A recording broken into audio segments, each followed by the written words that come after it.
sembah namamu, Yahweh Yeshua. Ku panggil hormat namamu, Yahweh Yeshua.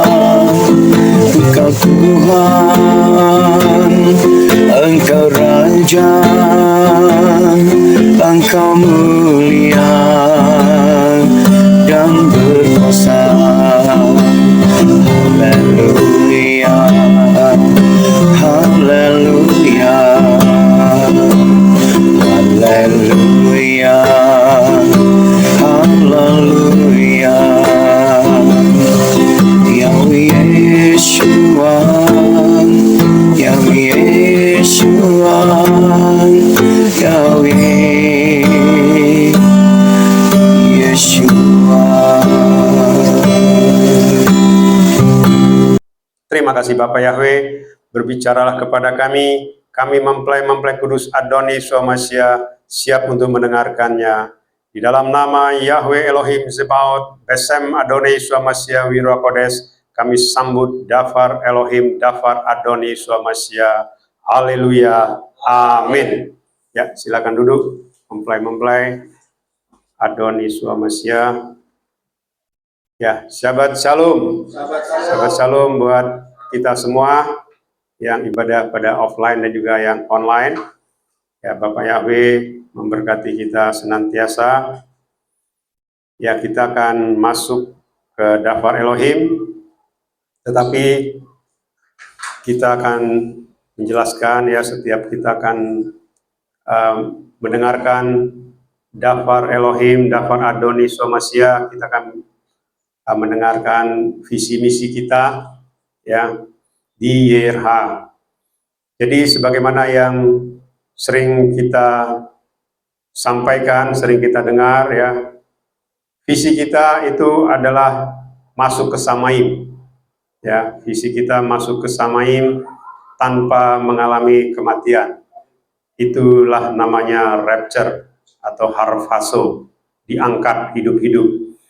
Ya, ini adalah visi ya, atau kata orang dunia ya cita-cita ya. Tapi cita-cita yang luar biasa ya, beda dengan cita-cita dunia. Itulah visi kita. Kita memiliki pelayanan kantor pusat itu di Samaim ya, di surga Yerusalem baru. Itulah kantor pusat kita ya. Kita tidak memiliki kantor pusat di dunia ini, karena semuanya berasal dari Samaim, dari Yerusalem baru. Itulah nanti tempat di mana kita akan bersama-sama dengan YYRH Echad. Dan kita memiliki Gembala Agung Sinode Pusat kita adalah YYRH Echad, Yahweh Yeshua Hamasya Ruach HaKodes Echad, satu adanya ya. Jadi itulah Gembala Agung kita ya. Jadi bukan saya ya. Jadi sekali lagi saya himbau ya kepada para netizen ya atau para pendengar, bahwasanya Gembala Agung YYRH Ministry itu adalah YYRH Echad ya, bukan manusia. Mengatakan gembala palsu atau gembala atau nabi palsu ya, itu berarti menunjuk kepada YYRH Echad ya, bukan kepada saya ya, tetapi kepada YYRH Echad. Dan itu urusannya tidak main-main ya. Sekali lagi saya sampaikan, urusannya tidak main-main ya. Ketika engkau mengucapkan itu, maka itu mengikat di alam roh ya. Sekali lagi saya sampaikan, itu mengikat di alam roh ya. Jangan bermain-main dengan mengklaim gembala palsu ya. Berarti YYRH Echad itu engkau katakan adalah gembala palsu, karena dia adalah gembala pusat dari YYRH Ministry ya. Kalau saya gembala cabangnya ya, karena Gembala Agung kita, dia bisa memilih siapa saja ya, yang bisa dia minta untuk membangunkan mempelai kudusnya supaya menyambut kedatangannya ya. Itu yang harus kita pahami. Itulah yang diperintahkan oleh YYRH Echad kepada mempelai kudusnya di YYRH Ministry, ya, supaya berteriak membangunkan mempelai kudusnya di dalam menyambut kedatangan Adon Yeshua HaMashiach. Ya, berteriak itu artinya memperingatkan, berteriak itu artinya mempersiapkan diri, berteriak itu artinya berjaga-jaga, mawas diri. Itu artinya, ya. Jadi itulah yang diminta oleh YYRH Echad untuk mempersiapkan ataupun untuk berjaga-jaga kepada mempelai kudusnya, yaitu kita, ya, yang ada di YYRH Ministry. Lalu kita punya misi kita adalah siap untuk rapture, ready to rapture. Artinya kita siap untuk masuk ke Samaim, ya. Jadi di luar sana orang berpikir rapture itu adalah sifatnya random, ya. Seperti lotre, ya. Jadi seolah-olah ada 8 miliar manusia, nanti tiba-tiba di satu titik berhenti putaran itu, nanti oh si ini dipilih jadi masuk ke Samaim untuk rapture. Tidak, ya. Ya, banyak orang berpikir rapture itu random dan itu dipilih secara acak. Tidak, ya. Justru rapture itu, ya, itu sudah ditetapkan, ya, jauh sebelum permulaan dunia dijadikan, itu sudah dirancang oleh Bapa Yahweh, ya. Jadi bukan oleh manusia ataupun bukan oleh pelayanan A, B, C, D dan sebagainya, tetapi itu sudah dirancangkan oleh Bapa Yahweh sejak sebelum permulaan dunia. Bahkan sejak sebelum malaikat-malaikat dijadikan, rapture ini sudah dirancangkan, ya. Jadi tidak mungkin rapture ini digagalkan. Siapapun orangnya yang ada di dunia ini tidak mungkin bisa menggagalkan rapture, ya. Itu yang harus kita pahami, ya. Itulah visi misi dari YYRH Ministry. Lalu kita masuk ke hierarki Samaim, ya. Hierarki Samaim itu di tahta adalah YYRH Echad, dan kita mempelai Yeshua HaMashiach, itulah yang duduk di tahta. Saya selalu mengatakan yang duduk di tahta itu bukan orang sembarangan, ya. Kita itu adalah orang-orang yang sudah ditetapkan, ya. Bukan karena hebatnya kita, bukan, ya, tetapi karena memang YYRH Echad sudah memilih kita sejak sebelum dunia dijadikan. Itu yang harus kita pahami, ya. Beda, ya, dengan Israel, ya. Sekali lagi saya sampaikan, beda dengan Israel, ya. Kita ini mempelai HaMashiach, ya, di atas bangsa Israel, ya. Mempelai HaMashiach itu levelnya di tahta, ya, tertinggi, ya, level tertinggi, ya, bersama-sama dengan YYRH Echad. Lalu di tahta itu ada 5, ya. Ada 5 hal yang harus kita pahami, ya. Nanti di dalam daftar Elohim kita pada sore hari ini kita akan belajar sedikit, ya, mengenai dari 5 ini apa yang harus kita lakukan, ya, secara spesifik, ya, supaya kita mengerti. Yang pertama itu metrai, ya. Metrai bicara baptisan, ya, baptisan yang benar dan kudus, ya. Baptisan itu bicara dikubur dalam kematian Adon Yeshua HaMashiach dan keluar dari air dibangkitkan dalam kemuliaannya. Itu arti baptisan, atau dikubur, dosa-dosa kita dikubur, ya, dan kita dibangkitkan di dalam kekudusan, ya. Itu arti dari baptisan, ya. Dan kita melakukan yang namanya baptisan pentahiran, ya, karena inilah yang diperlihatkan kepada saya 16 tahun yang lalu, ya, di mana setiap saya melakukan pentahiran, ya, bukan melakukan baptisan seperti biasa, tetapi pentahiran, di mana 7 kali, ya, melakukan pentahiran di Sungai Yordan pada saat itu, di mana ada lebih dari 10 penglihatan. Saya dikelilingi oleh malaikat dan juga jubah saya berkilau-kilau, dan juga di atas kepala saya ada burung merpati, Ruach HaKodes, ya. Dan itulah yang diperlihatkan. Tetapi pada saat itu saya tidak mengerti maksudnya apa, ya. Tapi setelah 16 tahun kemudian saya dibukakan lagi, karena itu pun baru dibukakan kemarin 10 Agustus, ya.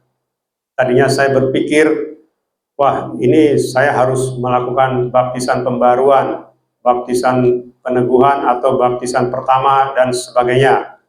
Tapi ketika saya bertanya sama Adoni Swamasya mengarahkan saya ke arah pentahiran. Ya, makanya di situ di dalam penglihatan itu, bahkan di dalam foto di atas kepala saya ada burung merpati ketika saya melakukan pentahiran. Ya, artinya itulah Ruach HaKodes. Sebagaimana Adoni Swamasya ketika dibaptis oleh Yohanes Pembaptis, itu ada Roh Kudus di atas kepalanya dalam bentuk burung merpati yang bercahaya, ya. Dan itulah hal yang sama terjadi. Cuma saya simpan selama 16 tahun. Dan itu yang menyaksikan bukan saya. Yang menyaksikan itu sekitar 20 orang, ya. 20 orang menyaksikan apa yang terjadi ketika itu, ya. Karena apa? Karena itu dari foto, ya, ada fotonya. Padahal saya waktu melihat ke atas, saya tidak melihat yang namanya burung merpati ataupun seperti yang di foto itu, ya. Tetapi itulah diperlihatkan kepada orang-orang yang melihat pada saat itu. Makanya akhirnya 11 Agustus ketika saya melakukan baptisan pentahiran kepada mempelai kudus Adoni Swamasya yang berasal dari Malaysia, ya, di situ saya dibukakan. Makanya kita memiliki satu baptisan, ya. Tidak ada istilah baptisan pertama, tidak ada istilah baptisan pembaruan, dan tidak ada istilah baptisan peneguhan. Ya, kita satu pentahiran, baptisan pentahiran. Itu yang dipersiapkan untuk mempelai kudusnya di zaman akhir, ya. Jadi kalau ada misalnya mengklaim baptisan A, B, C, D itu lebih benar, coba tanya gembalanya, pernah nggak di atas kepalanya turun Roh Kudus, diperlihatkan, ya. Ini bukan main-main, ya. Ini bukan yang namanya karang-karangan, bukan, ya. Coba tanya, baptisannya bisa nggak menghantar ke Samain? Karena sebagaimana yang saya jelaskan berkali-kali, ya, kita itu diperlihatkan dan banyak orang yang kita hantar ke Samain, ya. Dihantar itu artinya dia itu tadinya tidak layak, ya, tetapi karena Adoni Swamasya berkenan dengan apa yang kita lakukan dan kita menguruskannya, lalu orang ini sebelum meninggal dilayakkan masuk ke Firdaus, ya. Dan itu banyak, belasan orang, ya, termasuk orang tua saya, mertua, abang ipar, kakak ipar, dan juga orang-orang lain yang sama sekali tidak percaya, ya. Itu ada belasan orang, bahkan ada orang-orang yang di ruang ICU yang sebentar lagi mau dipanggil, dikuduskan dulu, baru mereka dilayakkan masuk ke Firdaus, ya. Jadi itulah yang terjadi, ya, selama 36 tahun, ya. 88 berarti 36 tahun yang selama ini saya lakukan. Jadi itulah persiapan, ya, untuk zaman akhir ini, ya. Padahal saya sama sekali tidak pernah berbicara kepada siapapun selama 36 tahun. Termasuk hari ini kita akan khotbah mengenai alam maut.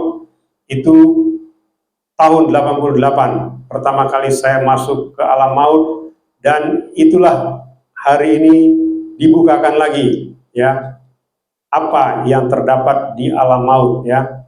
Artinya kita bicara karakter, ya, bukan bicara siksaan, bukan, ya. Nanti kita akan lihat bagaimana karakter manusia yang ada di alam maut, ya. Lalu berikutnya kita selalu melakukan perjamuan kasih, ya, menyatu dengan tubuh dan darah Adoni Swamasya setiap hari, ya.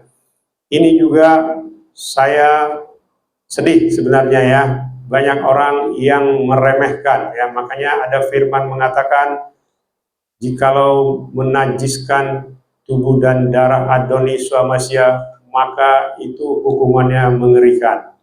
Ya, jangankan di rapture, masuk ke Samaim saja belum tentu, apalagi menganggap menyatu dengan tubuh dan darah Adonis Swamasya bukan istilahnya bukan syarat untuk rapture, ya, bukan seperti itu, ya. Tetapi menyatu dengan tubuh dan darah Adonis Swamasya adalah kita selalu menyatu dengan Dia yang adalah mempelai kudus kita, ya. Kalau kita tidak pernah menyatu, tidak pernah berhubungan dengan mempelai kita, bagaimana mungkin kita bisa dilayakkan menjadi mempelai kudus, ya. Tiba-tiba saja sudah ada pesta perkawinan, itu jarang, ya. Manusia saja kalau dia mau melangkah ke jenjang perkawinan, maka manusia itu selama dia istilahnya pacaran atau selama dia berteman, itu pasti bisa dibilang ya seperti ada orang mengatakan seperti minum obat, ya, 3 kali sehari, ketemunya 3 kali sehari istilahnya. Artinya apa? Itulah jenjang menuju kepada yang namanya perkawinan, ya. Jadi kalau kita hanya datang atau ketemu 1 kali 1 tahun, saya rasa tidak ada keluarganya atau bahkan orang tuanya, bapaknya yang mau menyetujui, ya, kalau tidak pernah ketemu, ya, cuma 1 kali 1 tahun, ya, dan itu langsung kawin, istilahnya itu tidak mungkin, ya. Jadi pakai logika kita, ya, pakai iman, ya, itu yang harus kita pahami, ya. Itu mengenai menyatu tubuh dengan tubuh dan darah Adonis Swamasya. Demikian juga dengan minyak kudusnya, ya, urapan kudus. Inilah yang tadi saya sampaikan, kita menghantar belasan orang atau bahkan lebih dari 20 orang masuk ke Firdaus dengan minyak kudus. Artinya apa? Orang yang sudah dalam kondisi kritis, sekarat, yang hidupnya hanya tinggal kurang dari 1 kali 24 jam, dengan dikuduskan dengan minyak kudus, dia dihantarkan ke Samaim, ke Firdaus, sekalipun dia belum dibaptis, sekalipun dia belum pernah menyatu dengan tubuh dan darah Adonis Swamasya, tetapi oleh mempelai kudusnya dikuduskan dan dilayakkan masuk ke Samaim, ya. Saya bikin ilustrasi seperti ini. Misalnya saya sebagai seorang raja, ya, di suatu wilayah kekuasaan, ya, raja istilahnya raja yang penuh kuasa lah gitu, ya. Lalu saya punya istri saya. Mungkin istri saya ini ketika dia jalan-jalan di wilayah kerajaan, dia melihat ada seseorang mungkin yang bersedih. Karena apa? Karena dia dijatuhi hukuman mati. Ya, karena dia melanggar yang namanya aturan kerajaan. Ya. Lalu karena ketemu dengan istri saya, lalu istri saya mungkin akan mengatakan, sudah, kamu tidak usah khawatir, yang penting kamu percaya raja akan mengampuni kamu dan kamu harus minta ampun. Lalu mungkin warga ini akan mengatakan, iya, saya percaya. Lalu mungkin mempelai ini akan memberikan sesuatu, misalnya minyak, peganglah ini, perlihatkan sama raja, pasti engkau akan diampuni, engkau tidak akan dihukum mati. Lalu dibawalah rakyat ini atau orang yang mau dihukum mati ini menghadap raja, dan raja melihatlah dia memegang minyak mempelaiku, lalu dia tidak jadi dihukum mati, ya, dia bahkan dibawa masuk ke istana raja. Kira-kira seperti itulah ilustrasinya, ya. Jadi orang yang mau mati ini istilahnya harusnya dihukum mati. Artinya kalau mereka meninggal begitu saja, tidak dilayani, ya, tidak dikuduskan dengan minyak kudusnya, itu langsung masuk ke alam maut, ya. Itu yang harus kita pahami. Makanya mempelai inilah punya otoritas untuk menguduskan orang-orang seperti ini, ya, untuk dilayakkan masuk ke Firdaus. Itu artinya minyak kudus kita, ya. Jadi kalau ada orang yang cuma mengatakan, wah itu seperlunya saja dipakai minyak kudus, karena dia tidak tahu arti dari minyak kudus. Demikian juga dengan perjamuan, dia tidak tahu arti dengan menyatu dengan tubuh dan darah Adonis Yeshua Mashiach. Makanya melakukannya pun ya mungkin sekali seminggu, sekali sebulan, atau sekali setahun ya. Jadi artinya yang namanya metrai, perjamuan, dan minyak kudus ini semuanya ada kuasa dari Samaim. Ya, kalau engkau belum pernah memiliki kuasa yang dahsyat dari Samaim, engkau tidak perlu berkomentar apapun. Ya, sekali lagi saya katakan, kalau engkau tidak pernah memiliki kuasa apapun, ya, baik itu membangkitkan orang mati, ya, atau orang yang koma hampir 1 tahun, berbulan-bulan, berminggu-minggu, hanya hitungan 1-2 hari dan hitungan di bawah 5 jam bangkit, kau belum pernah melakukan apapun, lebih bagus diam, ya.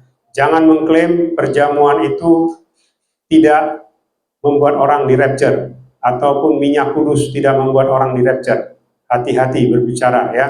Siapapun engkau, mau itu gembala yang sudah senior sekalipun ya, artinya engkau mengucapkan sesuatu itu menghina Adon Yeshua Mashiach ya.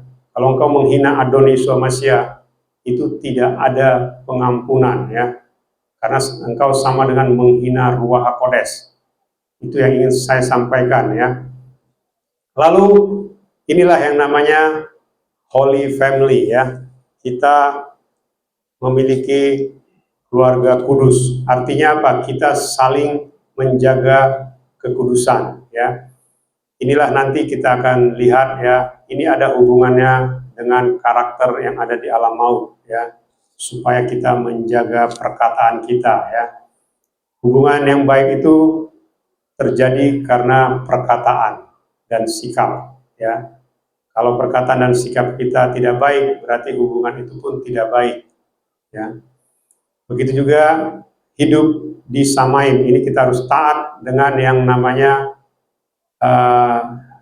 dengan Dafar Elohim, Dafar Adon Yeshua Mashiach ya. Sebagaimana yang sering saya sampaikan, banyak penyembah Bapak Yahweh ini dengan gampangnya mengatakan, wah ini minum susu coklat tidak mungkin di rapture, DNA-nya berubah. Saya doain ya, biar DNA-nya kembali kepada DNA Yahweh. Ya, terus ya kayak kemarin, berdoa mencari berkat di alam roh, tengah malam, ya, dan khusus itu mencari berkat, ya. Itu yang kemarin saya sampaikan di dalam khotbah Sabat yang lalu. Lalu tidak break milak, tidak di rapture. Lalu mengatakan rapture setelah masa aniaya dan sebagainya. Ini yang namanya tidak taat dengan firman, menambah mengurangi firman. Dan ini sama bahayanya ya. Artinya ini sama dengan Markus 3 ayat 29, menghujat Ruach HaKodesh. Ya, itu hati-hati ya. Lebih bagus engkau diam saja, atau lebih bagus engkau menanggalkan kegembalaanmu ya, daripada engkau memaksakan diri menjadi gembala tetapi engkau dibinasakan di alam maut ya. Lebih bagus tidak usah ya. Lebih bagus engkau menjadi orang biasa saja ya. Jangan membangga-banggakan meskipun engkau mungkin sudah puluhan tahun penyembah Bapak Yahweh ya. Artinya engkau harus hati-hati ya. Karena kematian kekal itu sangat mengerikan ya. Seperti yang saya sampaikan, saya sudah pernah disiksa ya, di alam roh saya disiksa. Apakah engkau juga pernah disiksa di alam roh? Coba tanya sama dirimu ya.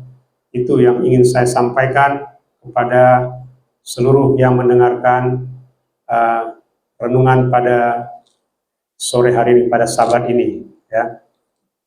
Itulah 5 yang ada di tahta.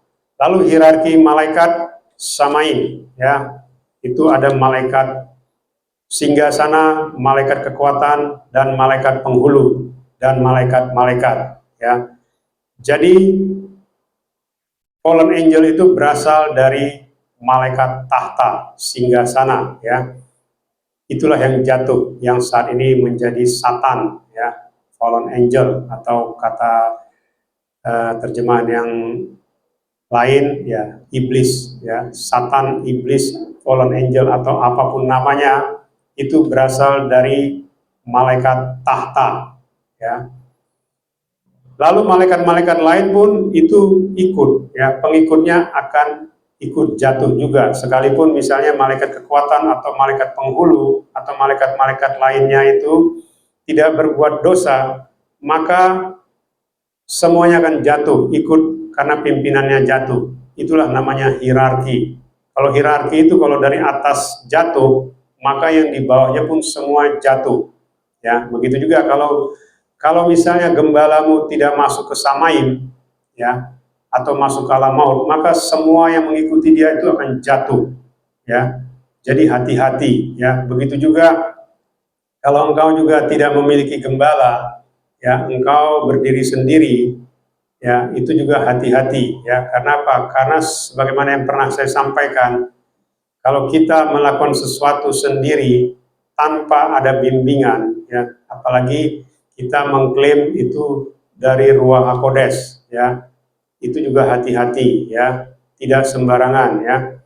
Jadi kita harus benar-benar mengandalkan, ya. Coba lihat sejarah nabi-nabi, sejarah rasul-rasul, semuanya itu ada bimbingan yang diturunkan dari Samaim, ya.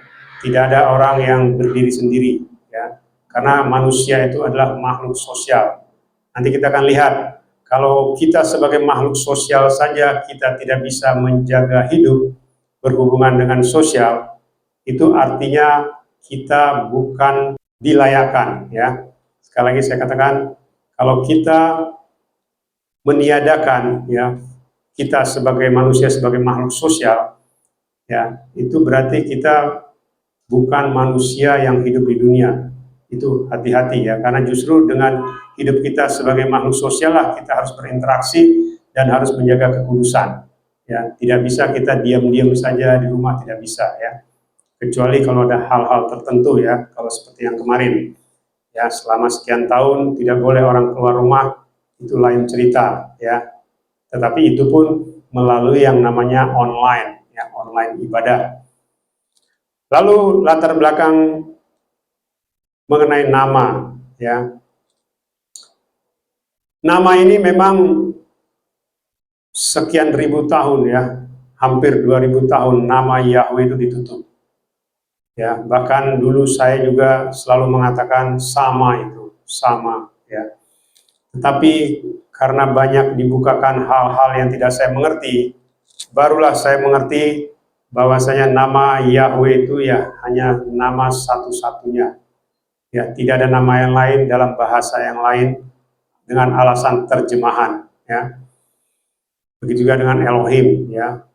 Elohim itu adalah sebutan, ya. Yahweh nama, Elohim sebutan, Zebaot itu adalah gelar. Ya, Zebaot itu adalah penguasa alam semesta. Elohim itu sebutan, ya. Bahwasanya dia adalah yang disamain. Lalu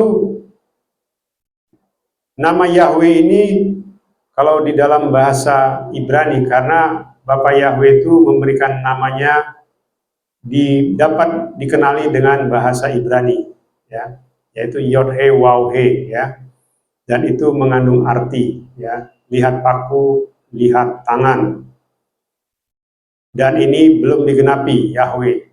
Lalu muncullah nama Yesua. Inilah Maria waktu dia hamil atau dia mengandung dari Ruach HaKodes, makanya malaikat Gabriel mengatakan engkau akan menamai dia Yesua, bukan nama lain, ya. Ini harus kita pahami. Yesua itu Yod Sin Waw Ayin, ya. Lihat paku, hancurkan tangan, atau disalib. Yahweh dan Yesua itu gematrianya sama 8. Sedangkan nama lain itu berbeda artinya, ya.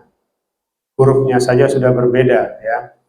Dan nama yang lain itu sebenarnya bukan dari Yod, ya, tetapi dari IE, ya, IE, ya, itu yang harus kita pahami dan namanya beda. Lalu mengenai penggenapan kelahiran dan kematian. Penggenapan kelahiran dan kematian, Adon Yesua itu lahir 15 Tisri, ya, pada hari raya Sukot, Pondok Daun.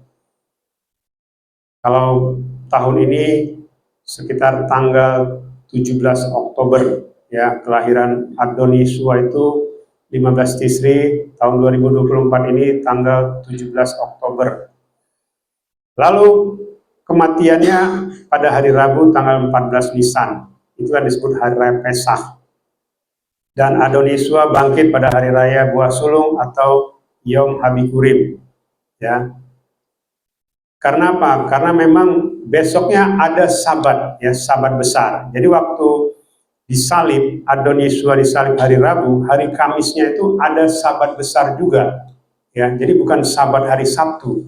Makanya diturunkan waktu disalib, diturunkan mayatnya Adon Yesua karena besok juga masih ada hari Sabat, ya, Sabat besar. Itulah namanya hari raya roti tidak beragi, ya, bukan Sabat Sabtu, ya. Jadi hari raya besar Sabat, ya, yang biasa disebut Syabat Gadol atau Syabat Syabaton, ya, itu tidak harus jatuh pada hari Sabtu, tetapi bisa hari apa saja, ya, seperti itu tadi. Pesach itu adalah Paskah, itu kematian Yesua, ya, dan dia bangkit di hari raya Buah Sulung.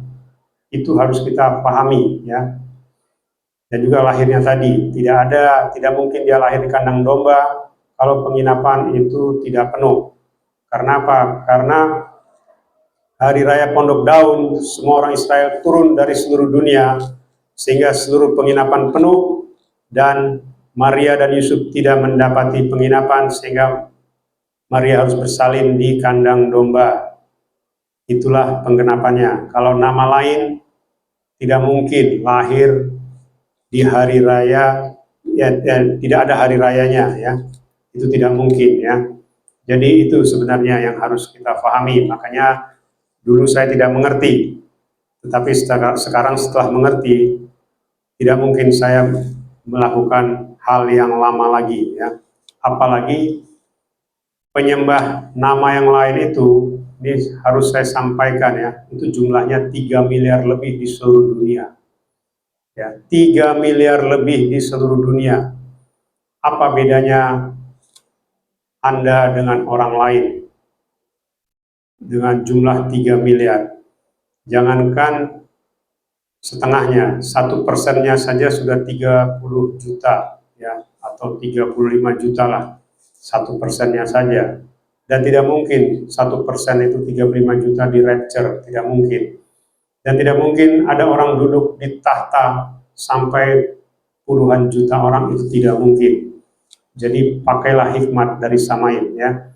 Jadi nama lain itu beda, lahirnya beda, matinya beda, bangkitnya juga beda. Jadi nah, demikian juga Yesua itu namanya berasal dari Samaim, ya, karena malaikat Gabriel berbicara kepada Maria dalam bahasa Ibrani, bukan bahasa lain, ya.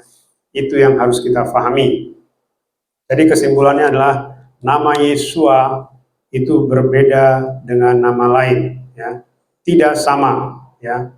Itu adalah kesimpulan bahwasanya Yesua dengan nama lain tidak sama. Itulah mengenai visi misi kita dan juga mengenai historikal, ya. Kita akan masuk ke Daftar Elohim. Judulnya adalah bagaimana kondisi karakter manusia yang saat ini ada di neraka atau alam maut. Ini ada beberapa ayat, ya, Kejadian, Matius, Roma, Efesus, dan Wahyu. Yang mempelai Adon Yesua Masiah, kita bangkit berdiri. Kita baca Kejadian 1 ayat 26, ya. Kita baca sama-sama, 1, 2, 3. Dan Elohim berfirman, biarlah kami menjadikan manusia dalam citra kami, menurut rupa kami, dan biarlah mereka berkuasa atas ikan di laut, dan atas burung di udara, dan atas hewan, dan atas seluruh bumi, dan atas segala binatang merayap yang merayap di bumi. Lalu kita baca di kitab Matius 5 ayat 22.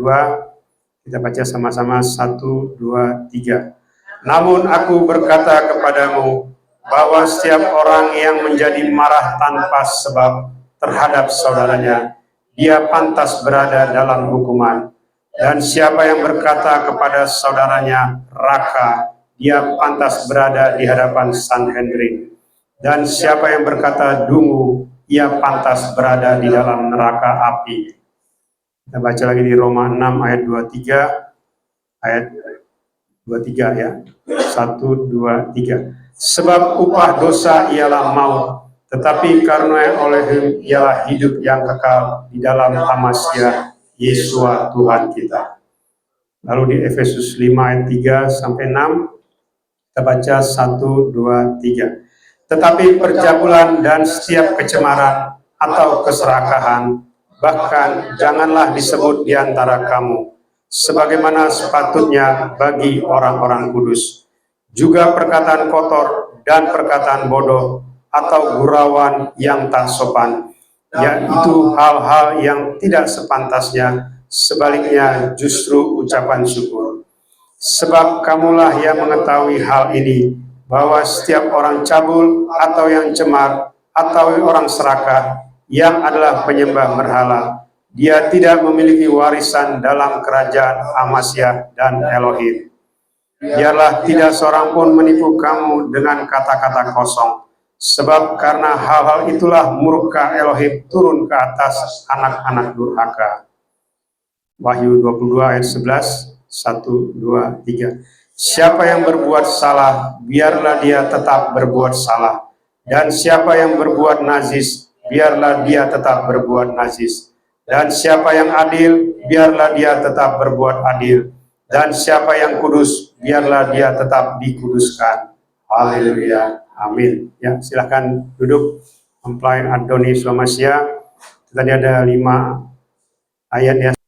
Ya, judul kita hari ini kan bagaimana kondisi karakter manusia yang saat ini ada di neraka atau alam maut. Ya, ini saya ambil dari KBBI mengenai arti karakter. Karakter itu adalah tabiat, sifat-sifat kejiwaan, akhlak atau budi pekerti yang membedakan seseorang dengan yang lain, atau bisa juga disebut watak. Ya, ini yang disebut dengan karakter. Ya, mempunyai tabiat, kepribadian atau berwatak. Lalu karakter yang saya buat di sini adalah suatu sifat atau watak dan kejiwaan yang terbentuk sejak dari lahir. Tetapi biasanya karakter yang dominan pada seseorang terbentuk dari lingkungannya yang dominan sejak dari masa kecil dan masa mudanya orang tersebut. Ya, itulah karakter. Ya, jadi supaya kita mengerti karakter kita itulah yang membawa kita masuk ke alam maut, ya. Ini tidak main-main ya. Makanya kenapa saya selalu mengatakan kemarin itu 8 miliar manusia itu sebenarnya lebih memilih masuk ke alam maut, ya. Dia mau ngomong apapun, ya karakternya sudah begitu. Coba aja lihat orang-orang yang suka memberi komen-komen, itu sebenarnya karakternya itu sama dengan karakternya fallen angel, ya. Ini ya saya rangkum dulu ya. Jadi Kejadian 1 ayat 26 itu dikatakan manusia diciptakan secitra dan serupa seperti Elohim, ya. Inilah yang disebut dengan karakter Elohim, ya. Karakter Elohim itulah sebelum manusia jatuh ke dalam dosa. Tapi ketika manusia jatuh ke dalam dosa, maka dia mengambil karakter Satan, ya. Jadi sebenarnya 90% karakter manusia di dunia ini sebenarnya adalah karakter Satan, diwariskan dari setan, ya, atau dari iblis katanya ya, atau dari fallen angel. Itu yang tidak difahami manusia. Ya, banyak orang dulu bangga ya, orang Batak itu katanya kasar, hatinya baik. Itu tidak ada seperti itu ya. Tidak ada orang kasar tapi hati baik itu tidak ada. Ya. Kalau hatinya baik, pasti orangnya harus baik, tidak bisa kasar. Itu salah. Pandangan dunia, ya, katanya, atau orang Batak, orang Ambon, orang Papua, katanya orangnya kasar-kasar, tapi hatinya baik. Bukan ya. Kalau dia hatinya baik, harusnya semuanya baik, baik itu perkataan maupun juga tindakan ya.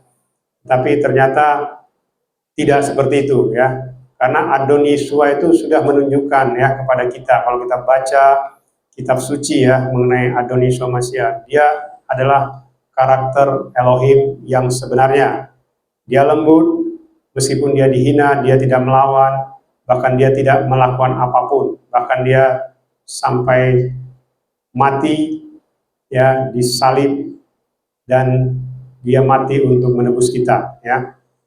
Lalu dikatakan di Matius 5 ayat 22, yang dihukum itu adalah yang marah tanpa sebab, berkata raka, raka itu artinya najis ya, dan berkata dungu, itulah yang katakan yang berkata dungu itu masuk ke dalam neraka api ya, atau alam maut. Dan di Roma 6 ayat 23 dikatakan upah dosa ialah maut. Jadi orang berdosa itu akan masuk ke alam maut ya. Jadi artinya begini, karakter Satan tadi itu adalah karakter dosa ya. Itulah yang kalau kita lakukan maka kita akan mendapat upah dosa. Makanya dosa itu harus dihapus ya. Dosa itu tidak bisa ada. Kalau ada maka kita masuk ke alam maut. Satu titik pun dosa itu tidak boleh ada ya. Contohnya, kalau Bapak Yahweh bilang begini, atau Adoniswa Masya bilang begini, ah kamu kan dulu tidak memanggil nama saya yang benar. Kalau Adoniswa Masya ingat saja begitu, berarti kita tidak masuk ke Samain ya. Kalau dia ingat saja ya, cuma satu itu aja misal dosa kita, kamu kan dulu nggak memanggil saya nama yang benar, berarti kan dia mengingat ya. Makanya waktu saya tanya, saya kan dulu belum memanggil namamu yang benar, aku tahu, tapi aku tetap memakai engkau. Artinya apa? Itu dia tidak perhitungkan. Tetapi kalau dia ingat saja, ya makanya kita pun kalau dalam mengampuni dosa, jangan coba-coba mengingat. Ya, karena kalau Bapak Yahweh mengingat dosa kita, maka kita tidak diselamatkan. Makanya waktu Abraham berbuat dosa, dia mengatakan, aku tidak pernah tahu Abraham berbuat dosa. Artinya apa? Kalau dia ingat aja, Abraham pernah berbohong loh di Mesir. Itu Abraham tidak mungkin masuk ke Samain. Ya. Jadi itu yang harus kita pahami. Ya, jadi banyak orang saat ini yang ada di alam maut itu tidak pernah menyadari ya apa yang dia ucapkan itu terus dia bawa sampai ke alam maut. Ya. Makanya saya diingatkan begini. Kalau kita ya melihat, mungkin kalau orang yang dibawa ke neraka itu pasti yang dilihat hanyalah disiksa. Ya, ditusuk-tusuk, disiksa, cuma itu saja. Tapi dia tidak tahu apa yang diucapkan orang yang disiksa ini. Ya mungkin ada juga yang mendengar, paling dia mendengarnya, aduh sakit, tolong sakit, cuma itu yang bisa dia ucapkan. Dan tidak ada satupun manusia yang di alam maut itu minta ampun, tidak ada. Ya, jangan kita bilang, wah, masa sih dia nggak minta ampun? Misalnya dia disiksa di neraka, dia bilang, aduh Tuhan, ampuni saya selama ini dosa, saya selama ini gini, disiksa lagi. Terus dia bilang, nggak ada, manusia di alam maut tidak pernah bicara seperti itu. Dia selalu memaki-maki. Ya, saya sampaikan, dia selalu memaki-maki, siapapun dia maki-maki di alam maut itu. Kurang ajar kamu ya, kamu begini, kamu gila kamu, ya dia kebun binatang, dia sumpah-sumpahilah semua, termasuk Tuhan pun dia sumpahi. Ya, itu yang harus kita pahami ya, itulah karakter manusia yang ada di alam maut. Jadi bukannya dia bertobat, tidak. Manusia di alam maut itu malah menjadi-jadi, bahkan dia maki-maki itu orang tuanya, kalau misalnya orang tuanya tidak benar, atau saudaranya, atau istrinya, atau suaminya, atau anaknya, dia maki-maki. Ini gara-gara bapak saya di sini. Ini gara-gara ibu saya di sini. Ini gara-gara istri saya, gara-gara suami saya. Itulah yang selalu dihujat di alam maut. Dan tidak ada satu manusia pun yang menyadari kesalahannya. Ya, saya percaya kalau semua manusia yang miliaran di alam maut itu ngomong ampuni kami Tuhan, kami berbuat dosa, itu pasti saya percaya Bapa Yahweh itu luluh hatinya. Sekalipun sudah di alam maut ya, karena alam maut itu belum vonis ya. Alam maut itu belum vonis. Itu adalah tempatnya Satan. Vonis itu nanti lautan api setelah hari penghakiman. Kalau sudah vonis ya itu kekal, ya siksaannya kekal. Ya, itu yang harus kita pahami ya. Jadi orang yang di alam maut itu tidak pernah mau bertobat, ya karakternya tetap dia bawa ya. Lalu di Efesus 5 ya ayat 3 dan 6 sampai 6 tadi rangkumannya itu disebut dengan percabulan, kecemaran, keserakahan, kata-kata kotor, kata-kata bodoh, gurauan yang tidak sopan ya. Ini yang harus kita perhatikan ya. Lalu juga dikatakan hal-hal tidak sepantasnya, itu yang disebut dengan penyembahan berhala, menipu, kata-kata kosong, kata-kata sia-sia, dan murka Elohim atas anak-anak yang durhaka. Ini yang harus kita pahami ya, mempelai Adonis Somasia kita harus menjaga ya. Artinya di dalam hidup kita ya kita selalu menyatu dengan tubuh dan darah Adonis Somasia dan minyak kudusnya, supaya setiap hari kita tuh dikuduskan ya, dikuduskan ya. Tetapi pun meskipun kita sudah dikuduskan seperti itu, kita harus merubah ya. Nanti akan kita lihat ya di 5 tadi itu ada hubungannya ya. Kenapa apa bedanya, apa hubungannya antara yang satu dengan yang keempat itu ya, hubungan keluarga maupun juga orang sekitar maupun juga tidak menambah mengurangi firman ya. Itu yang harus kita pahami. Lalu di Wahyu 22 ayat 11 dikatakan berbuat, ini dia. Biarlah yang berbuat salah tetap menjadi salah, yang berbuat najis tetap berbuat najis, dan yang berbuat adil tetap adil, ya, dan yang kudus tetap dikuduskan. Ini yang harus kita pahami ya. Jadi kalau orang tidak bisa berubah, maka dia akan terus sampai ke alam maut begitu, ya. Ini yang harus kita pahami. Tapi kalau dia bisa berubah, maka semuanya samain itu kita terpikir saja pun tidak. Mengucapkan itu tidak pernah terpikir saja tidak.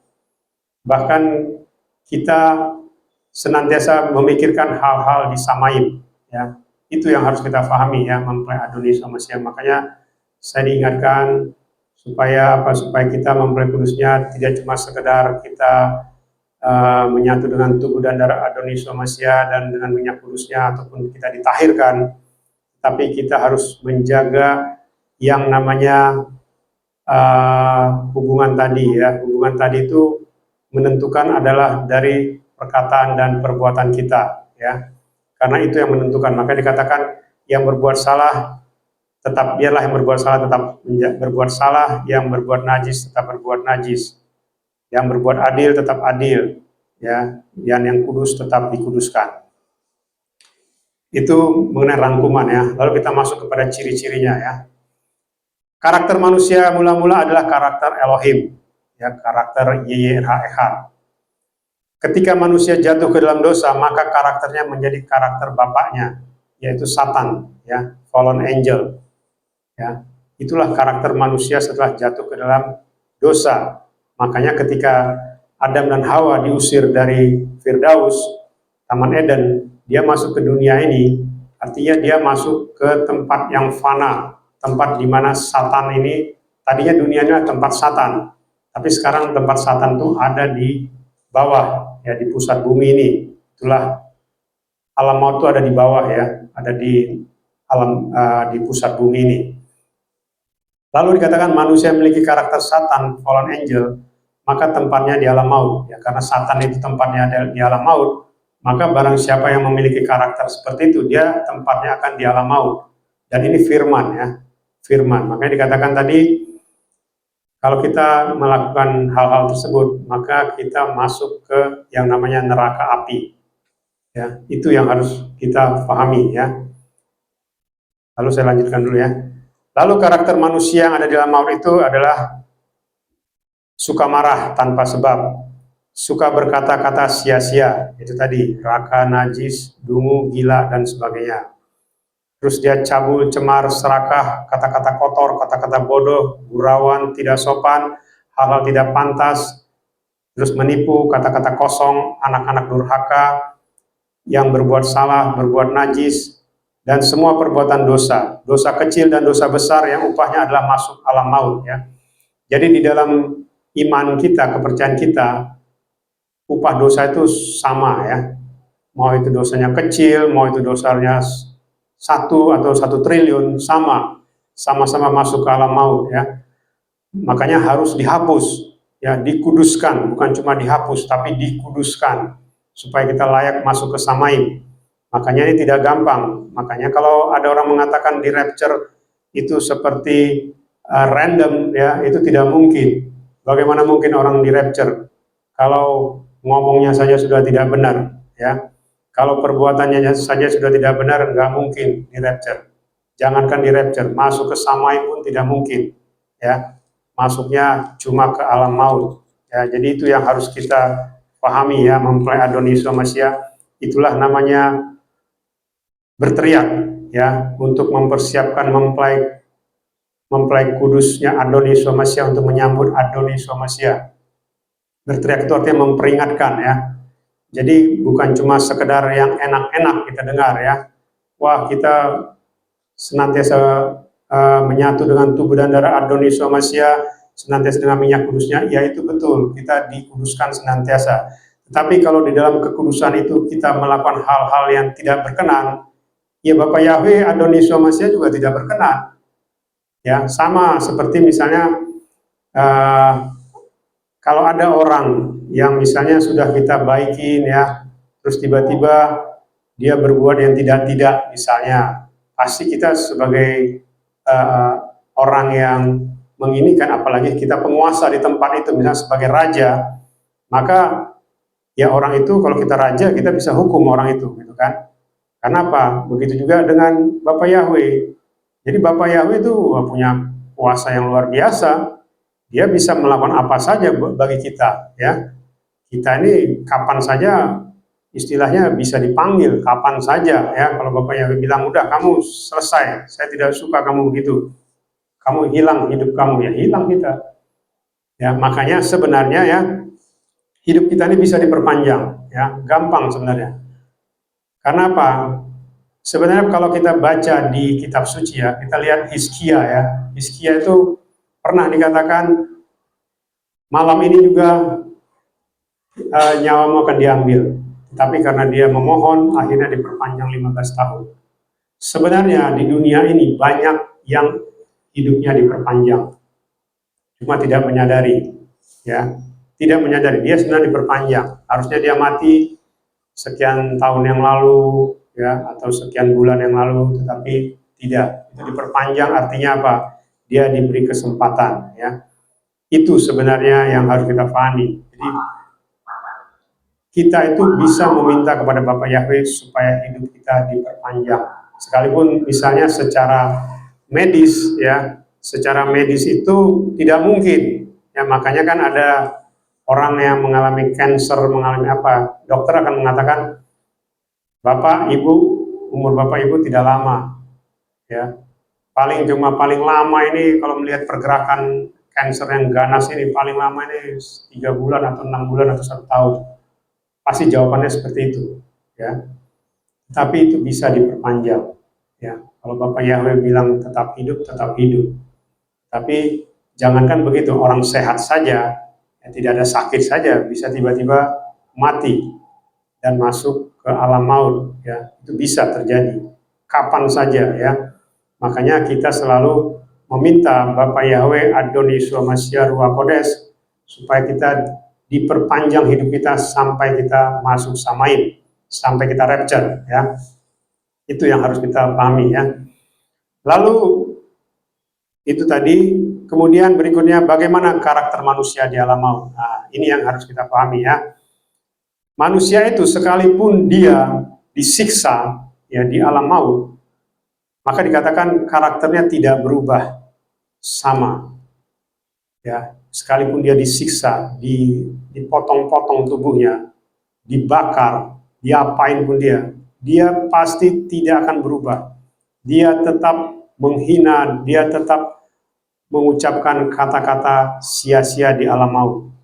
Itu yang saya dengar, ya. Makanya banyak orang diperlihatkan alam maut, tetapi hanya melihat siksaan, tidak melihat apa yang diucapkan, ya. Paling kalau mendengar diucapkan paling ya cuma itu, sakit tolong, cuma itu saja.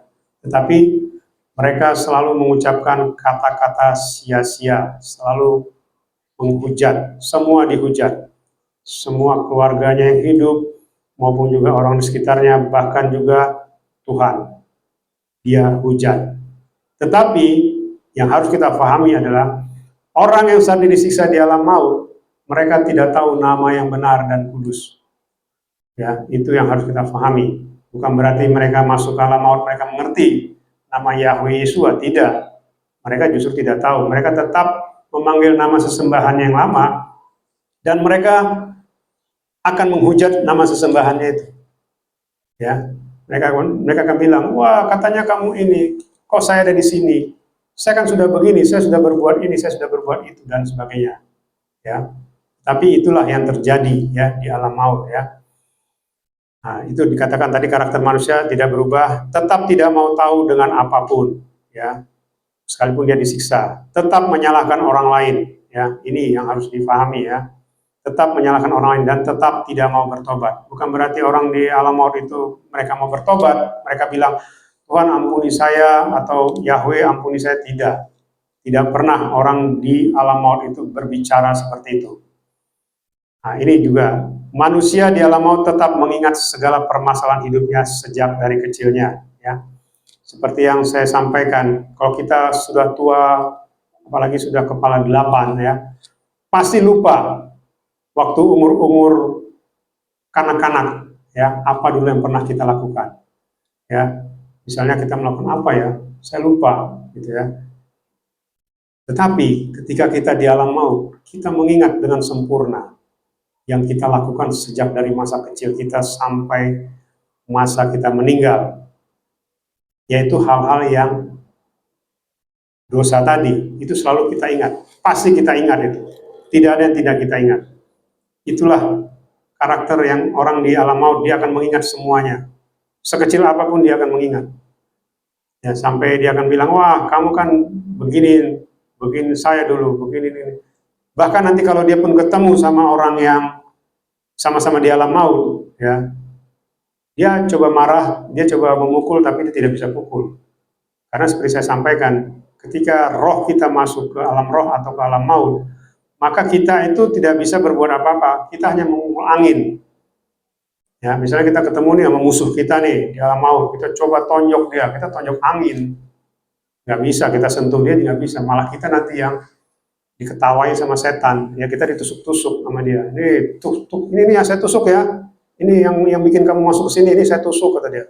Ya dia menjerit. Nah, begitu juga nanti yang lawannya begitu. Ya ini saya tusuk juga ya, katanya. Jadi kita kayak boneka gitu. Boneka yang dimain-mainkan, diadu gitu ya.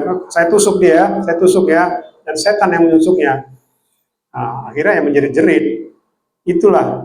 Jadi kita diadu seperti itu sama setan nanti di alam maut. Jadi itu yang harus kita pahami, ya. Jadi itu sesuatu yang mengerikan, ya. Di samping kita sudah tidak ini, bahkan kita pun nanti, apalagi kalau misalnya ada orang tua kita di sana, kita lihat dia disiksa. Wah ini gara-gara dia ini. Oh, datang nanti si setan. Mana? Ini orang tuamu. Oh ya sini. Disiksa lagi sama setan. Ini udah puas enggak kamu? Ini orang tuamu udah saya siksa, katanya. Begitu sebaliknya, wah kamu anak durhaka, kamu begini, kata orang tuanya. Mana anak kamu ini ya? Ya, disiksa juga. Jadi diperlihatkan, ya. Jadi kita tuh jadi mainan sama setan, ya, di alam maut. Itu yang harus kita pahami, ya. Jadi jangan sampai kita masuk ke sana, ya. Karena itu sangat mengerikan, ya. Makanya sangat sedikit orang bisa masuk ke Samaim. Dan itu harus dihapus, ya, dosa itu. Lalu dikatakan, yaitu tadi manusia di alam maut tetap mengingat segala permasalahan hidupnya sejak dari kecilnya. Lalu permasalahannya tersebut dianggap karena orang lain yang melakukannya sehingga dia masuk ke neraka atau alam maut, ya. Jadi artinya begini, Banyak orang berpikir ya hukuman alam maut itu seperti hukuman di dunia. Ya, kalau dia bersalah ada saksi maka dia disalahkan. Ya, kalau di alam maut tidak seperti itu. Semuanya itu seluruhnya, ya bukan cuma pada saat itu saja. Kalau di dunia kan, kalau dia bersalah cuma pada saat itu dia salah. Misalnya dia menipu 10 juta misalnya, ya sudah, hukumannya hanya urusan tentang 10 juta tadi, tidak ada urusan yang lain. Nah, misalnya 10 juta itu terjadi transaksi misalnya hitungannya mungkin cuma ya taruhlah 1 jam. Jadi dia dihukum berdasarkan masalah 10 juta yang 1 jam tadi. Ya, kalau di alam maut tidak, seluruh hidup kita itu di blow up, ya, dimunculkan semuanya. Apapun kesalahan kita, makanya semuanya harus dihapus. Ya, tidak ada satu manusia pun, termasuk ya orang-orang zaman dahulu, nabi sekalipun, rasul, termasuk kita juga, ya, kalau tidak dihapus, tidak mungkin masuk ke Samaim. Ya, makanya seperti yang saya sampaikan ketika di Samaim diperlihatkan filenya Abraham, tidak ada satu catatan dosa pun mengenai Abraham. Meskipun di kitab suci tertulis Abraham pernah berbohong, Abraham pernah melakukan ini, itu, dan sebagainya. Tapi di Samaim tidak ada catatan dosa. Karena apa? Karena semua dihapus. Ya, semua, termasuk juga ketika kita nanti menjadi hakim, ya, maksudnya menghakimi bangsa-bangsa dan 12 suku Israel di tahta. Itu nanti orang yang kita hakimin akan menunjuk-nunjuk kita. Lah, Bapak Yahweh atau Adonisua itu yang duduk di sana itu saya kenal itu. Saya kenal persis itu. Dulu sama-sama saya, dulu begini. Wah, gak benar tuh orangnya. Kok dia ada di situ? Pasti akan dihakimi seperti itu sama orang yang kita hakimi. Lalu apa jawaban Adonisua Mesya? Mempelaiku tidak pernah berbuat dosa. Dia cuma mengatakan begitu. Selesai. Ya, itulah pembelaan. Ya, pembelaan Bapak Yahweh. Mempelaiku tidak pernah berbuat dosa. Bahkan kita pun, ya, ketika kita duduk di tahta, dituduh begitu, kita juga bingung. Karena apa? Karena sudah dihapus. Semua dosa itu dari pikiran kita sudah dihapus. Bahkan kita nanti bingungnya begini. Kok dia ngomongin saya ya? Emangnya saya pernah berbuat begitu? Kita akan seperti itu bicara. Karena apa? Karena kalau sudah dihapus, berarti kita udah lupa. Tidak ada lagi dosa yang kita ingat. Tapi begitulah pembelaan Adonisua Mesya. Saya tidak pernah tahu mempelaiku berbuat seperti itu. Mempelaiku tidak pernah berdosa. Itulah pembelaan dari Adonisua Mesya. Itu luar biasa. Itu yang harus kita pahami, ya. Mempelai Adonisua Mesya. Jadi apa yang kita catat, apa yang kita lakukan, yang kita pikirkan, yang kita ucapkan, yang kita lakukan, itu semuanya kalau tidak dihapus, itu menjadi dakwaan masuk ke alam maut. Makanya kita selalu doa di dalam perjamuan, kita tolak segala yang namanya dakwaan, roh-roh menghakimi, itu kita tolak, ya, tidak berkuasa atas hidup kita selama-lamanya. Itu arti kita menyatu dengan tubuh dan darah Adonisua Mesya. Jadi bukan cuma sekedar kata-kata, ya, tetapi itu ada kuasa. Ya, kita tolak semua itu. Makanya kita jangan melakukan lagi, ya, segala dakwaan, ya, itu tidak boleh. Sekecil apapun dakwaan itu, ya, kita harus hapus itu supaya kita bisa di-rapture. Lalu permasalahan tersebut dianggap karena orang lain, nah ini tadi, ya, dia masuk ke neraka atau alam maut, ya. Itu tadi, ya, yang ingin saya sampaikan. Lalu bagaimana karakter kita dapat kembali seperti sebelum jatuh ke dalam dosa, ya, seperti karakter Elohim, karakter YYHEH. Ini, ya, saya sampaikan, dikuduskan melalui baptisan pengudusan, dikuduskan melalui tubuh dan darah Yesua, dikuduskan melalui minyak kudus Yesua. Nah, ini yang keempat, ya, tidak lagi melakukan semua karakter setan Satan atau fallen angel. Ya, kalau kita sudah dikuduskan, berarti kita tidak melakukan lagi. Ya, bahkan yang terakhir taat dengan firman atau dafar Elohim. Ya, ini yang harus kita pahami. Jadi pengurusan kita itu 1 sampai 3.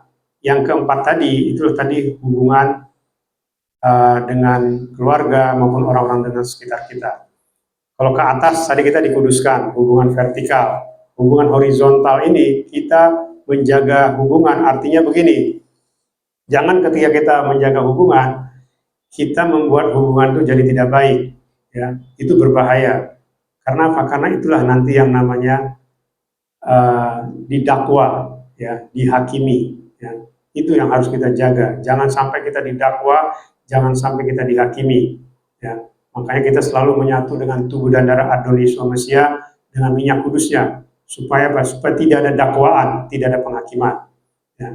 Dan kemudian kita harus taat, ya, taat dengan firman, dengan dafar Elohim. Artinya apa? Supaya kita juga mengerti akan rencana Adonis Mesias kepada kita sebagai mempelainya, ya. Dan itulah kita dikuduskan. Makanya kita jangan mengerti hal-hal yang aneh-aneh, ya. Kita simpel-simpel saja. Kita tidak perlu harus mengerti ini, mengerti itu, ya. Cukup hal-hal yang sederhana, ya. Karena keselamatan itu sebenarnya sederhana, tetapi mengandung makna yang dalam, ya. Tidak perlu kita harus mengerti terlalu banyak ini, terlalu banyak itu. Karena apa? Karena itu akan karena gini, Satan itu dia punya kuasa untuk memainkan ini kita, akal pikiran kita, ya. Kalau kita tidak bersama-sama dengan Ruach Kodes, ya, Bapak Yahweh, Ruach Yahweh Elohim, maka kita akan gampang diombang-ambing, ya, seperti yang saya sampaikan. Ada yang bilang, ya itu tadi, minum susu coklat tidak mungkin di rapture, tidak beri milak tidak mungkin di rapture, terus rapture itu terjadi setelah masa aniaya dan sebagainya. Ya, itu adalah menambah mengurangi dafar Elohim, ya. Tidak ada seperti itu, ya. Jadi itu yang harus kita pahami. Dan jangan kita terpengaruh, ya. Karena apa? Karena hidup kita ini hanya ditentukan oleh kita sendiri, ya, bukan oleh orang lain, ya. Itu yang harus kita jaga, ya. Ini coba kita lihat, saya bikin bagan, ya. Itu ya, saya mungkin mempelai Adonis Mesias bisa melihat, ya. Bisa bikin bagannya, rangkuman dari semuanya, ya. Jadi di situ kita lihat karakter Elohim itu adalah sebelum jatuh dosa, manusia taat pada Elohim. Lalu ketika jatuh dosa, maka dia tidak taat lagi pada Elohim. Itulah yang menjadi karakter Satan, ya, fallen angel. Artinya dia melawan dan melakukan dosa, tidak taat lagi pada Elohim. Makanya ada 5 itu yang di atas, ya, baptisan pengudusan atau pentahiran, tubuh dan darah Yesua, minyak kudus Yesua, dan tidak lagi melakukan semua karakter Satan, fallen angel, dan taat dengan dafar Elohim Yirah Echad. Itulah kalau dia masih tidak berubah, masuk ke hell, Sheol, ya. Tapi kalau berubah, dikuduskan, itulah rapture, ya. Itulah keselamatan, ya. Karena kita sekarang hitungannya bukan lagi seperti orang yang mengalami kematian, ya, tetapi kita bicara rapture, ya. Artinya kita diangkat hidup-hidup, ya. Ini karakter dari bagaimana manusia itu dipulihkan, ya. Jadi kita harus mengerti bahwasanya orang-orang di alam maut itu adalah orang-orang yang tidak pernah berubah, ya. Dia selalu menganggap dirinya benar, ya. Tidak mau tahu dengan apapun, ya. Bahkan ya banyak yang mengatur-ngatur juga, ya. Seperti dulu awal-awal kita berdiri, saya kadang-kadang sedih, ya, saya diatur-atur. Wah, tidak boleh begini, Pak. Pak Gembala tidak boleh begini, tidak boleh begitu, harus begini begitu. Saya sudah 15 tahun saya percaya Bapak Yahweh. Saya tahu semua isi Torah. Harus begini, harus begitu, ya. Makannya juga harus. tidak beragi dan sebagainya, harus ini, harus itu. Ya, saya juga ya waktu itu tidak mengerti ya. Jadi apa artinya adalah kita harus taat kepada Dafar Adon Yeshua Mashiach. Karena dengan ketaatan kita terhadap Dafar Adon Yeshua Mashiach berarti kita sudah menggenapi Dafar Elohim, Dafar Yahweh Elohim.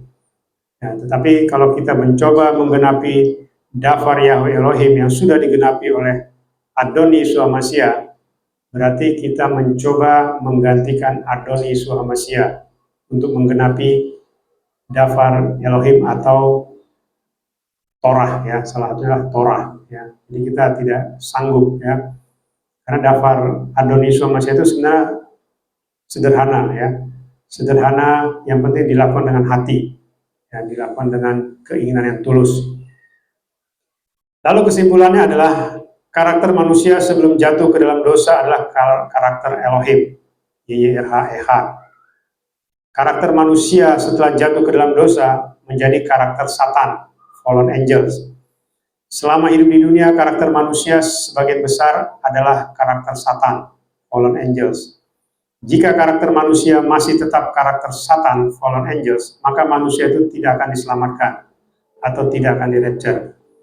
Supaya manusia itu diselamatkan, maka harus diubah kembali karakternya seperti sebelum jatuh dosa, yaitu karakter Elohim. Untuk kembali menjadi karakter Elohim harus dikuduskan melalui baptisan, pengudusan atau pentahiran, tubuh dan darah Yeshua, minyak kudusnya, dan tidak lagi melakukan karakter setan, fallen angels, dan taat dengan firman Dafar Elohim. Ya. Itu yang harus kita pahami ya. Jadi salah satu karakter Satan yang luar biasa ya, yaitu tegar tengkuk seperti bangsa Israel.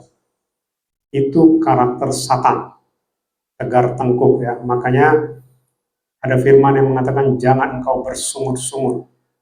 Ya. Bersungut-sungut itu ngeri loh. Ya. Bersungut-sungut itu susah diampuni. Karena orang yang bersungut-sungut itu tidak tahu dia salah.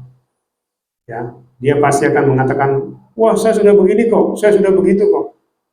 Ya, artinya dia tidak mengerti bahwa saya bersungut-sungut itu atau tegar tengkuk atau ya tegar tengkuk itu keras kepala ya, merasa dirinya benar. Saya sudah baca kok firman, saya tahu kok baptisan yang benar. Ya, itu namanya karakter Satan. Satan itu tahu semua loh. Satan itu ada di tahta. Ya, kerubim itu malaikat tahta. Jadi dia tahu apa yang diinginkan oleh YYRH di tahta. Dia tahu, tetapi dia melawan. Ya, kita juga begitu. Kita tahu tapi melawan. Ya, makanya saya tidak mau sebenarnya. Kenapa saya harus mengatakan yang namanya pentahiran ini? Karena ini saya dibukakan. Dan kita 7 kali melakukan pentahiran, artinya 7 kali dosa itu dikuburkan. Artinya sempurna penguburannya. Jadi tidak boleh muncul lagi dosa itu. Dan kita dibangkitkan 7 kali, artinya apa? Kita dimahkotai. Itu artinya sempurna. Kekudusan yang diberikan oleh Adon Yeshua Mashiach sempurna. Itu bicara kesempurnaan 7. Ya, bukan bicara yang lain. Ya. Sama seperti tadi saya bilang tadi kan, orang yang tadi mau dihukum mati, yang ilustrasi tadi, tapi karena istri saya atau mempelai saya mengatakan, tidak, kamu kembali ke istana, kamu bawa ini. Ya, misalnya dia kasihlah sesuatu yang merupakan yang saya kenal, karena saya sebagai raja, penguasa di situ kan. Ketika saya melihat dia membawa itu, berarti saya tahu dia pasti bertemu sama mempelaiku. Ya, sehingga dilayakkan, jadi tidak jadi dihukum mati. Begitu juga kita ini, sebenarnya kita ini harusnya dihukum mati. Ya, tapi kita dilayakkan. Ya, dan jangan lagi melakukan hal-hal yang sia-sia. Ya, itu yang diberitahu supaya kita diperingatkan. Ya, dibangunkan, diperingatkan supaya kita bangun. Bangun itu kita artinya siap. Ya, tidak ada orang tidur yang siap, tidak ada. Ya, kalau ada perang dia tidur pasti dia mati. Kalau ada banjir dia tidur pasti dia tenggelam. Kalau ada kebakaran dia tidur pasti dia terbakar. Tetapi kalau kita bangun, ada perang, kita siap menghadapi perang. Kalau banjir, kita siap mengungsi. Ada kebakaran, kita juga siap mengungsi. Karena apa? Karena kita sudah bangun. Tapi kalau kita tidur, kita akan mati sia-sia.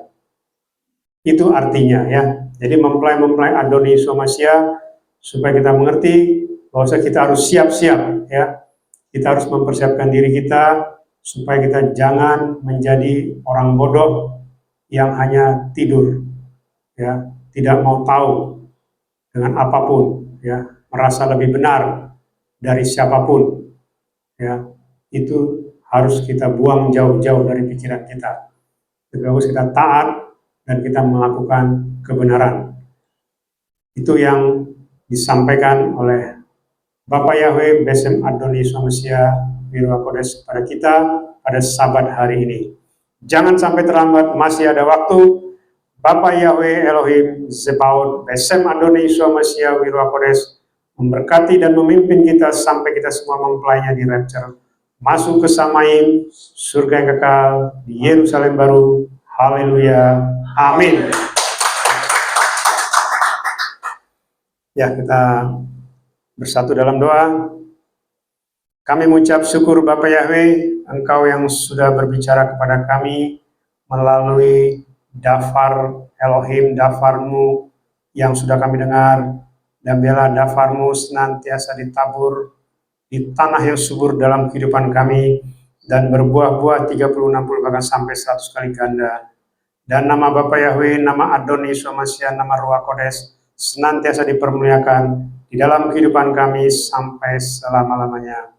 Dan kami ucap syukur Bapak Yahweh, Engkau yang sudah mengubahkan kami sebagai mempelai-mempelai kudus Adoni Somasia. Engkau yang mengubahkan kami menjadi karakter Elohim, karakter Samaim, supaya kami Engkau layakan untuk berkumpul bersama-samamu Adoni Somasia pada pesta perjamuan anak domba di rumah Bapak Yahweh Elohim Zebaot sampai selama-lamanya. Terima kasih Bapak Yahweh, terima kasih Adoni Somasia, terima kasih Ruach Kodes. Sebentar kami akan menyatu dengan Engkau Adoni Somasia melalui tubuh dan darah-Mu, dan juga kami akan dikuduskan dengan minyak kudus-Mu, dan biarlah kekudusan-Mu, kebenaran-Mu, kemuliaan-Mu senantiasa menguduskan kami, membenarkan kami, dan memuliakan kami menjadi mempelai kudus-Mu Adoni Somasia, sehingga nanti ketika Engkau datang Adoni Somasia, Engkau datang menjemput kami mempelai-mempelai kudus-Mu dari YH Ministry, kami semua terbang ke awan-awan, masuk ke dalam kerajaan Samaim, dan ikut pada pesta perjamuan anak domba di rumah Bapak Yahweh Elohim Zebaot sampai selama-lamanya. Terima kasih Bapak Yahweh, kami sambut tubuh dan darah-Mu Adoni Somasia, kami sambut minyak kudus-Mu. Haleluya, amin.